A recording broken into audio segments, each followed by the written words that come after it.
जय हिंद दोस्तों। मैं आदित्य द्विवेदी आप सभी का स्वागत करता हूं आपके अपने YouTube चैनल आदित्यांजल जीएस क्लासेस में। मेरे प्यारे विद्यार्थियों, वर्तमान में सामान्य अध्ययन की श्रृंखला जो चैनल पर चलाई जा रही है, चूँकि वर्तमान में मध्य प्रदेश सरकार द्वारा विभिन्न प्रतियोगी परीक्षाओं का आयोजन किया जा रहा है और लगभग सभी प्रतियोगी परीक्षाओं में सामान्य अध्ययन का जो एक महत्वपूर्ण विषय है वो कंप्यूटर, वो सब में पूछा जा रहा है। व्यापम के एग्ज़ाम के साथ साथ मध्य प्रदेश लोक सेवा आयोग में भी कंप्यूटर से प्रश्न लगातार पूछे जाते रहे हैं। तो कंप्यूटर की इस मांग और उपयोगिता को ध्यान में रखते हुए हमने कंप्यूटर के वस्तुनिष्ठ प्रश्नों की एक श्रृंखला चलाने का निर्णय लिया है और इसी श्रृंखला का पहला वीडियो लेकर आज हम आपके सामने उपस्थित हुए हैं। ये जो श्रृंखला होगी कंप्यूटर के वो मोस्ट 1000 क्वेश्चन आपके सामने सॉल्व कराए जाएंगे जो अब तक विभिन्न प्रतियोगी परीक्षाओं में लगातार पूछे जाते रहे हैं पुनरावृत्ति के साथ, और आगे भी इनके पूछे जाने की संभावनाएं अत्यधिक प्रबल हैं। क्लियर है? तो चलिए बिना समय गंवाए हुए एक एक करके इन प्रश्नों को सॉल्व करते हैं। क्लियर है? चलिए आइए देखते हैं हमारा पहला प्रश्न। क्या हमारा पहला प्रश्न कह रहा है कि निम्नलिखित में से कौन सा हार्डवेयर का उदाहरण नहीं है। क्या पूछ रहा है? निम्नलिखित में से कौन सा हार्डवेयर? माउस हार्डवेयर है, इसको टच कर सकते हैं। प्रिंटर ये भी हार्डवेयर है। मॉनिटर ये भी हार्डवेयर है। ऑपरेटिंग सिस्टम इसे हम टच नहीं कर सकते हैं। इसलिए हार्डवेयर सॉफ्टवेयर जनरली क्या होता है, जो हार्डवेयर होता है वो भौतिक भाग होता है जिसे हम आसानी से टच कर सकते हैं, छू सकते हैं, वो क्या कहलाता है? हमारा हार्डवेयर। लेकिन सॉफ्टवेयर क्या होता है? एक प्रोग्रामों का समूह होता है और इन प्रोग्रामों के समूह को हम सिर्फ देख सकते हैं, महसूस कर सकते हैं, छू नहीं सकते। क्लियर है? तो इसका आंसर क्या हो जाएगा? इसका आंसर हो जाएगा ऑपरेटिंग सिस्टम। क्या हो जाएगा? Operating system. क्लियर? चलिए अगला प्रश्न क्या है? कंप्यूटर निम्नलिखित में से कौन सा कार्य नहीं करता है? कौन सा कार्य कंप्यूटर नहीं करता है? विभिन्न प्रतियोगी परीक्षाओं में पूछा जा चुका है। अंडरस्टैंडिंग नहीं करता है। क्या नहीं करता है? अंडरस्टैंडिंग नहीं करता है। बाकी कंप्यूटर आपका लगभग सारे कार्य करता है। कंट्रोलिंग का भी कार्य करता है, उसके लिए कंट्रोल यूनिट होता है। प्रोसेसिंग के लिए सीपीयू, तमाम कार्य करता है, लेकिन अंडरस्टैंडिंग का कार्य हमारा कंप्यूटर नहीं करता है। ये नहीं आप जरूर देख लीजिएगा। क्लियर? चलिए निम्न का संचार नेटवर्क जिसका प्रयोग बड़ी संस्थाओं पर प्रादेशिक, राष्ट्रीय एवं वैश्विक क्षेत्र में किया जाता है वो क्या कहलाता है? तो वाइड एरिया नेटवर्क। क्या है? वैन, यानी कि wide area network. Local area network लगभग एक सीमित क्षेत्र, एक ऑफिस के लिए होता है। फिर मैनिपुलेटरी एरिया नेटवर्क यानी कि एक ही शहर के लिए लगभग होता है। लेकिन आपका जो वैन है, वाइड एरिया नेटवर्क, ये क्या होता है? ये आपका इसका सबसे ज़्यादा विस्तृत क्षेत्र होता है इंटरनेट या नेटवर्क स्थापित करने के लिए। क्लियर है? चलिए अगला प्रश्न है कि निम्नलिखित में से कौन सा इंजन नहीं है, सर्च इंजन नहीं है? कौन सा सर्च इंजन नहीं है? तो साइंस सॉफ्टवेयर। क्या कहेंगे? साइंस सॉफ्टवेयर नहीं है, बल्कि वर्तमान में सबसे ज़्यादा आप गूगल पर सर्च कर रहे हैं। अल्टा विस्टा और ऑर्कुट भी ये क्या है? दो प्रकार के प्रमुख सर्च इंजन है। तो कौन सा सर्च इंजन नहीं है? Science software. क्लियर है? चलिए अगला प्रश्न देखते हैं कि निम्नलिखित में से कौन सा सूचना प्रौद्योगिकी की शब्दावली का भाग है? निम्नलिखित में से कौन सा सूचना प्रौद्योगिकी शब्दावली का भाग है? क्या प्रोटोकॉल है? क्या लॉगिंग है? क्या आर्ची है? जी हाँ, बिल्कुल सभी। इन सभी शब्दों का संबंध किससे है? सूचना प्रौद्योगिकी से। किससे है? इंफॉर्मेशन टेक्नोलॉजी से। क्लियर है? चलिए अगला प्रश्न क्या है? उस युक्ति को क्या कहा जाता है जो कंप्यूटर आउटपुट को टेलीफोन लाइनों पर प्रेषित करने के लिए रूपांतरित करती है? उसको क्या कहा जाता है? मॉडम। क्या कहा जाता है? मॉडम। यहाँ पे मॉडस लिखा है, यहाँ पे आंसर सुधार लीजिएगा। मॉडम। क्या? मॉडम। मॉड्यूलेटर, डिमॉड्यूलेटर, है ना?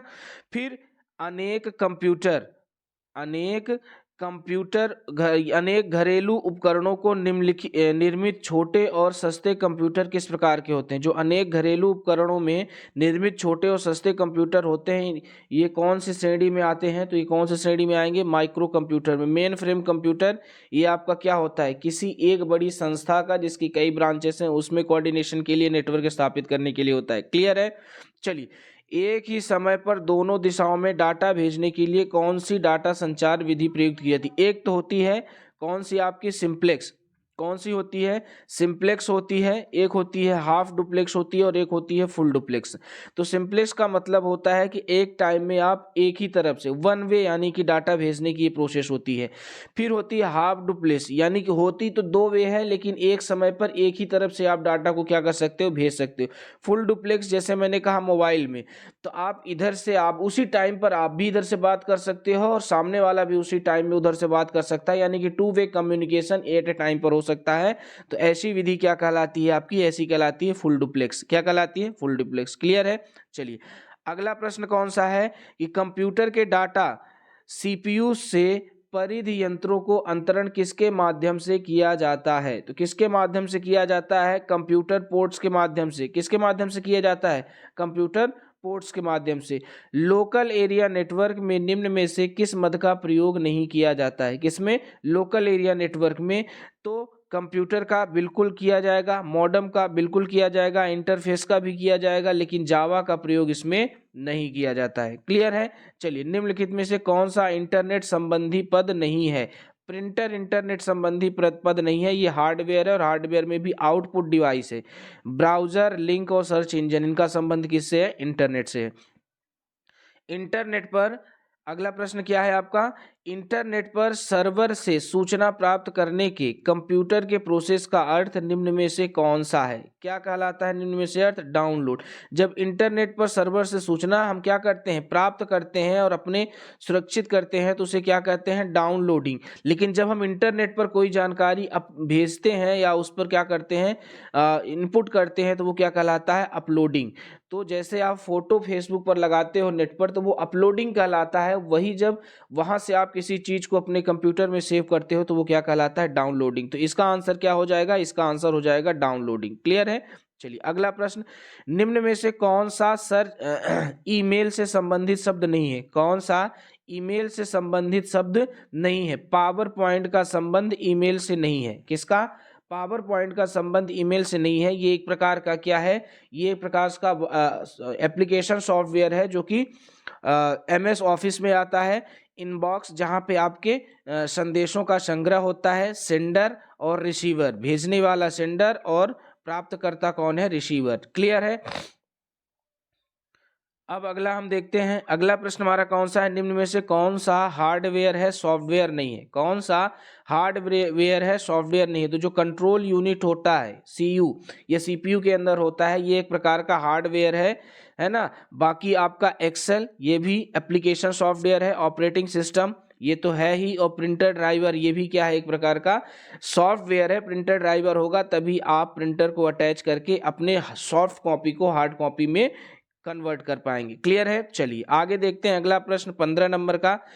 पहले से ऑन कंप्यूटर को रिस्टार्ट करने को क्या कहते हैं? तो ये वार्म बूटिंग कहलाती है। अगर कंप्यूटर आपका स्टार्ट है ना, और उसको उस टाइम पर ऑन है और उस टाइम पे आप रीस्टार्ट करते हैं, तो वो क्या कहलाता है? वार्म बूटिंग कहलाता है। यानी कि चलते हुए कंप्यूटर को आपने क्या किया है? पुनः रीस्टार्ट किया है। कोल्ड बूटिंग का मतलब होता है जब आप कंप्यूटर को ऑन करते हो उस सिचुएशन को।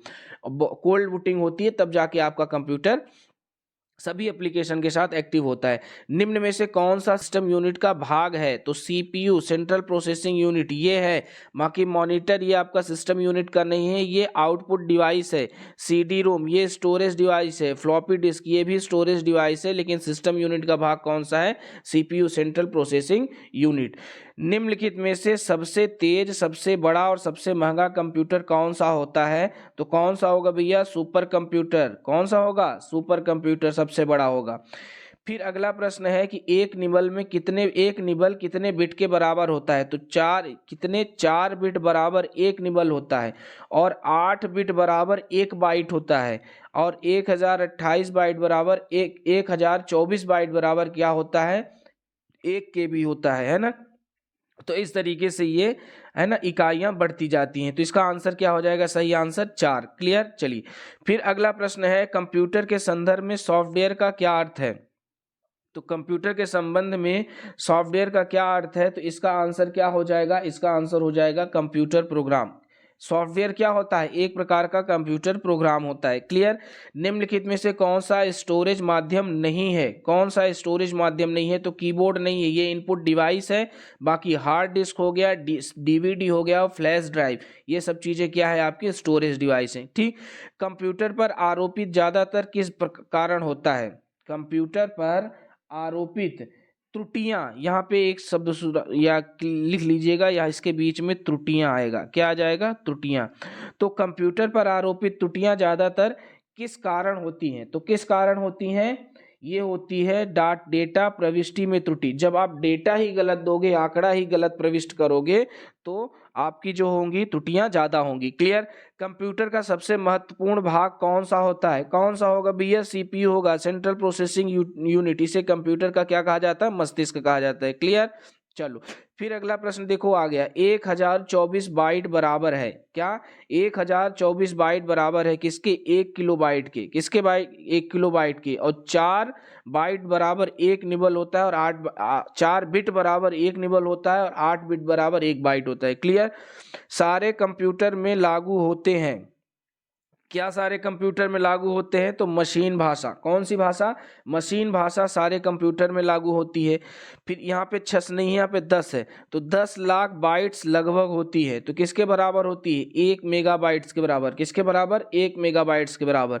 भारत में सुपर कंप्यूटर परम का निर्माण हुआ है तो सीडेक कंपनी द्वारा पुणे में। कहाँ स्थापित किया गया है? सीडेक कंपनी है। कौन सी कंपनी है? सीडेक। और इस सीडेक कंपनी के द्वारा पुणे में इसकी क्या की गई है? स्थापना या निर्माण इसका किया गया। क्लियर? फिर है कंप्यूटर में विंडो एक प्रकार है। क्या है? एक प्रकार। कंप्यूटर में विंडो एक प्रकार का क्या है? सॉफ्टवेयर है। क्या है? एक प्रकार का सॉफ्टवेयर है। आप बोलते हो ना विंडो सॉफ्टवेयर, तो ये विंडो क्या है? एक प्रकार का सॉफ्टवेयर है। क्लियर? हार्डवेयर की बात करें तो विंडो हार्डवेयर नहीं होता है, मॉनिटर जरूर हार्डवेयर होता है। क्लियर है? चलिए, निम्नलिखित में से समस्त संग्रहण उपकरण है। निम्नलिखित में से समस्त संग्रहण उपकरण है सिवाय। संग्रहण उपकरण यानी कि स्टोरेज डिवाइस किसके?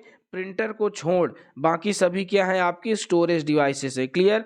प्रथम पीढ़ी के कंप्यूटर प्रयोग करते हैं। किसका प्रयोग करते हैं? प्रथम पीढ़ी के कंप्यूटर तो वैक्यूम ट्यूब का। किसका प्रयोग करते हैं? वैक्यूम ट्यूब का प्रयोग करते हैं। कौन से? प्रथम पीढ़ी के कंप्यूटर। क्लियर है? यहां तक की बात स्पष्ट है। चलिए, अगला प्रश्न आपका क्या हो जाएगा कि सीडी का आकार कैसा होता है? तो कैसा होता है भैया? गोल आकार की होती है। अब तो सीडी का चलन ही खत्म हो गया है। नहीं, इसके पहले सीडी, फिर डीवीडी। तो ये सीडी हो चाहे डीवीडी हो, ये कैसे थे? सर्कुलर हुआ करते थे, इस प्रकार के, है ना। तो ये कहलाती थी आपकी स्टोरेज डिवाइस थी, और इसका आकार कैसा था? गोल। क्लियर है? फिर माइक्रोसॉफ्ट वर्ड उदाहरण है। तो माइक्रोसॉफ्ट वर्ड किसका उदाहरण होगा भैया? तो एप्लीकेशन सॉफ्टवेयर का। कैसा उदाहरण होगा? एप्लीकेशन सॉफ्टवेयर का। क्लियर है?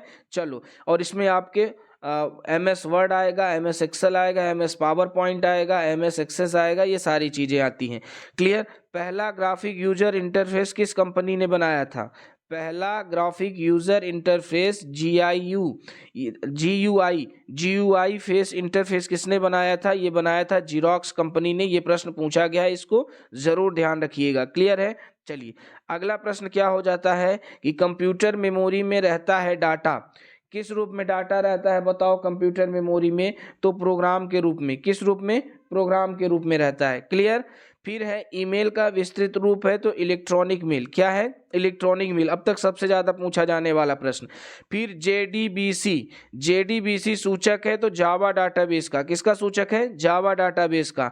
फिर अगला प्रश्न है लैन का किसका लघु रूप है? तो लोकल एरिया नेटवर्क। किसका है? Local area network. लैन का फुल फॉर्म क्या होता है? Local area network. क्लियर? फिर है कंप्यूटर संक्षिप्तकार केबी का सामान्यतः पूर्ण रूप है। तो केबी का पूर्ण रूप क्या होता है? किलोबाइट। क्या होता है?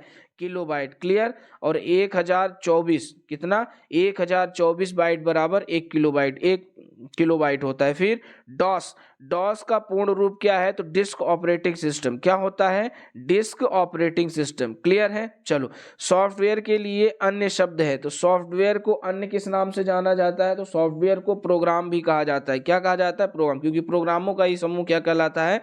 सॉफ्टवेयर कहलाता है। डीटीपी का पूरा नाम क्या है? तो डेस्कटॉप पब्लिशिंग। क्या हो जाएगा? Desktop publishing. फिर अगला प्रश्न क्या है आपका कि प्रोलॉग भाषा विकसित हुई है। क्या है? प्रोलॉग भाषा विकसित हुई है तो कब विकसित हुई है? 1972 में। कब विकसित हुई है? 1972 में। ब्लॉग है, अगला प्रश्न क्या है कि ब्लॉग है, तो ब्लॉग क्या है? एक प्रकार का प्रोग्राम है। ब्लॉग क्या है? एक प्रकार का प्रोग्राम। यह कंप्यूटर का वह भाग है जिसे कोई छू नहीं सकता है। शुरू पहले प्रश्न में बताया था सॉफ्टवेयर। सॉफ्टवेयर क्या है? प्रोग्राम है और इसे छुआ नहीं जा सकता है। निम्नलिखित में से किसे कंप्यूटर का पितामह कहा जाता है? तो किसे कहा जाता है? चार्ल्स बेबेज को। किसे कहा जाता है? चार्ल्स बेबेज को। ठीक, और 2 दिसंबर को किस रूप में बनाते हैं? कंप्यूटर दिवस के रूप में। क्लियर है? चलिए, अब अगला प्रश्न क्या है? तो 45 नंबर का प्रश्न है कि इंटीग्रेट सर्किट चिप किसकी परत होती है? सिलिकॉन की। किसकी होती है? सिलिकॉन की। और सिलिकॉन वैली किसे कहा जाता है? बेंगलुरु को। आधुनिक डिजिटल कंप्यूटर में किस पद्धति का प्रयोग किया जाता है? तो द्विआधारी अंक पद्धति का, जिसे बाइनरी कहा जाता है। क्या कहा जाता है? बाइनरी। क्लियर है? किस कंप्यूटर भाषा का प्रयोग वाणिज्यिक कार्यों में किया जाता है? तो कोबोल का। किसका किया जाता है? कोबोल का। फॉर्ट्रैन और एल्गोल और पास्कल, यदि भाषाओं को सिखाने के लिए किस भाषा को नींव का पत्थर कहा जाता है? तो बेसिक। ये जो बेसिक भाषा थी, ये इनको सिखाने के लिए नींव का पत्थर कही जाती। ये भी कई एग्जाम में पूछी जा चुकी है। फिर भारत में रेलवे के अंतर्गत सर्वप्रथम कंप्यूटर आरक्षण व्यवस्था क्या की गई थी? कहाँ लगाई गई थी? तो कहाँ लगाई गई थी बताइए? नई दिल्ली में। कहाँ लगाई गई थी? नई दिल्ली में। और आज का आखिरी प्रश्न है कि कौन सा सॉफ्टवेयर शब्द संसाधन प्रयोग किया जाता है? कौन सा सॉफ्टवेयर शब्द संसाधन प्रयोग किया जाता है? तो पेज मेकर हो गया, वर्ल्ड स्टार हो गया और MS वर्ड हो गया। ये सभी किसके? सॉफ्टवेयर के संसाधन के रूप में प्रयोग किए जाते हैं। तो ये रही आज के 50 प्रश्नों की एक यह श्रृंखला थी। और ये वीडियो कैसा है आप कमेंट बॉक्स में ज़रूर बताइएगा। क्या इस प्रकार के वीडियो लगातार आगे ले आना है? आपकी इस वीडियो पर मिलने वाली प्रतिक्रिया इस बात का निर्धारण करेगी। तो इस वीडियो से संबंधित ये जो PDF है, ये जो आज की श्रृंखला की 50 प्रश्नों की जो PDF है, इसको आप हमारे टेलीग्राम चैनल से एक्सेस कर सकते हैं। टेलीग्राम चैनल की जो लिंक है वो मैं डिस्क्रिप्शन बॉक्स में दे दूंगा, तो वहाँ से डिस्क्रिप्शन से जाके आप चैनल को ज्वाइन कर लीजिएगा, टेलीग्राम चैनल को। वहाँ पर इससे संबंधित PDF आपको मिल जाएगी। क्लियर है? चलिए, तो आज का ये वीडियो समाप्त होता है। माता पिता, गुरुजनों, सैनिकों और किसानों का आप सदैव सम्मान कीजिएगा। ये हमारे और राष्ट्र के अस्तित्व के निर्माता हैं। मिलते हैं नेक्स्ट वीडियो में, तब तक के लिए आप सभी को जय हिंद।